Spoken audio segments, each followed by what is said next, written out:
भारतीय राष्ट्रीय शिक्षक महासंघ के स्टेट वाइस प्रेसिडेंट श्री दर्शन भारती ने प्रेस कॉन्फ्रेंस करके नए एजुकेशन पॉलिसी एनईपी 2020 का स्वागत किया। पुंछ से सनी शर्मा की report. All Jammu and Kashmir Ladakh teachers federation जो कि एफिलेटेड है अखिल भारतीय राष्ट्रीय शैक्षिक महासंघ से, आज हम जो नई शिक्षा नीति जिसकी घोषणा कल आदरणीय शिक्षा मंत्री जी ने की, हम उसका हार्दिक स्वागत करते हैं। जैसे कि हम लोग जानते हैं कि 1986 के बाद लगातार जिस तरह शिक्षा का व्यापारीकरण हुआ है या जितना आधुनिक युग में जितने परिवर्तन शिक्षा क्षेत्र में आए हैं, ऐसे में शिक्षा में सुधार की बहुत आवश्यकता थी। तो आज मैं कहूँगा कि 1 करोड़ से अधिक जो हमारे शिक्षक हैं और 33 करोड़ जो पूरे हमारे देश में छात्र छात्राएं हैं, उनके लिए बधाई का समय है, क्योंकि शिक्षा में इतने बड़े लेवल पर जो परिवर्तन किया गया है, जो चेंजेस लाई गई हैं, वाकई वो सराहनीय कदम है।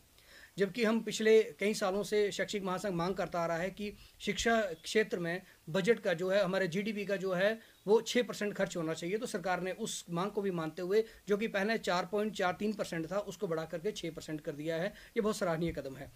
वहीं देखा जाए तो हायर एजुकेशन में और स्कूल एजुकेशन में बहुत बड़े चेंजेस आए हैं। जब पहले मैं अगर स्कूल एजुकेशन की बात करूं तो स्कूल एजुकेशन में प्राइमरी जो हमारा सेक्टर रहता था, उसमें जो है बहुत कम अटेंशन रहती थी, या प्री प्राइमरी में चाहे वो आंगनवाड़ी सेंटर्स चलते थे, लेकिन उसमें करिकुलम नहीं था उनके लिए इनिशिएटिव नहीं लिया जाता था कि उनके लिए एक फिक्स क्या पैटर्न किया जाए। तो इस नई शिक्षा नीति में जो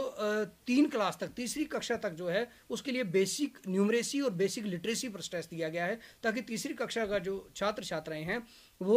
कम से कम उनको गणना प्लस माइनस करना आना चाहिए, उनको पढ़ना लिखना आना चाहिए, इस पर जो है स्ट्रेस दिया गया है। वहीं 6th क्लास से जो है कोडिंग का कंसेप्ट जो है इंडिया में लाया गया है। हम लोग जानते हैं कि बहुत सारे कंट्रीज़ में 6th क्लास में जैसे बच्चा आता है तो उसको वोकेशनल कोर्सेज में डाला जाता है, ताकि जो हम बात कर रहे हैं कि भारत के अंदर आत्मनिर्भर भारत की बात कर रहे हैं, तो वो झलक जो है हमें इसके माध्यम से दिख रही है। क्योंकि 6ठी में अगर बच्चा आएगा तो उसको वोकेशनल कोर्स अपनी मर्जी से चूज़ कर पाएगा, ताकि जब तक वो 12वीं करके बाहर निकलता है तो वो सरकार की तरफ ना देखे, बल्कि उसके पास अपनी एक लाइफ स्किल्स होंगी, ताकि वो अपने फ्यूचर में वो क्या करना चाहता है वो चूज़ कर पाएगा। वहीं जब बच्चा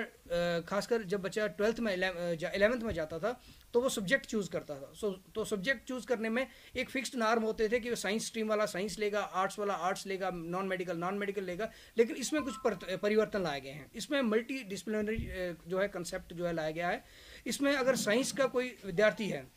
उसको आर्ट्स में रुचि है, तो वो आर्ट्स का सब्जेक्ट भी, फाइन आर्ट्स का, वो म्यूज़िक का जो है अगर वो लेना चाहता है सब्जेक्ट, तो वो उसमें वो भी सब्जेक्ट जो है ले पा सकता है। वहीं दूसरी ओर अगर हम बात करें कि यूनिवर्सिटी लेवल पर क्या होता था, एक डीम्ड यूनिवर्सिटी है, कहीं कोई क्लस्टर यूनिवर्सिटी है, या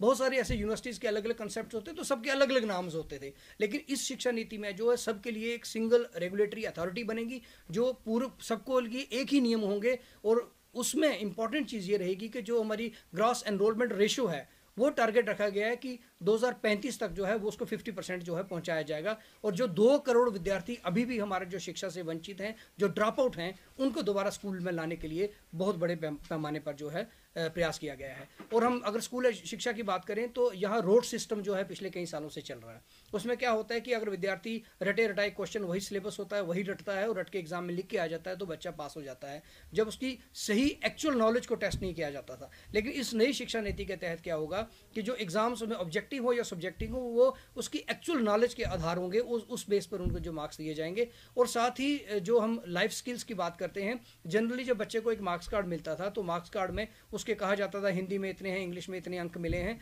लेकिन उसकी लाइफ स्किल्स जो हैं वो उसमें नहीं दिखाई जाती थी। तो अब इसमें क्या है कि परख नाम से जो है एक असेसमेंट टूल बनाया गया है, जिससे क्या होगी कि बच्चे की असेसमेंट शिक्षक भी कर पाएगा, उस बच्चे की असेसमेंट उसी का सहपाठी भी करेगा, और बच्चा खुद अपना आंकलन करेगा कि मैं इस कक्षा में मेरे में क्या रुचि थी, किस में रुचि थी, और मैं क्या अच्छा बेहतर कर पा रहा हूँ। तो कुल मिलाकर के अगर हम बात करें, आत्मनिर्भर भारत की जो बात है वो इस शिक्षा नीति में सामने दिख रही है कि आने वाला समय जो है वो भारत में शिक्षा के लिए बहुत अच्छा समय है। और जो शिक्षक के लिए भी बहुत सारे ऐसे आयाम नए होंगे इस शिक्षा नीति में, जिसमें शिक्षक भी जो है पूरी तरह इक्विप होगा।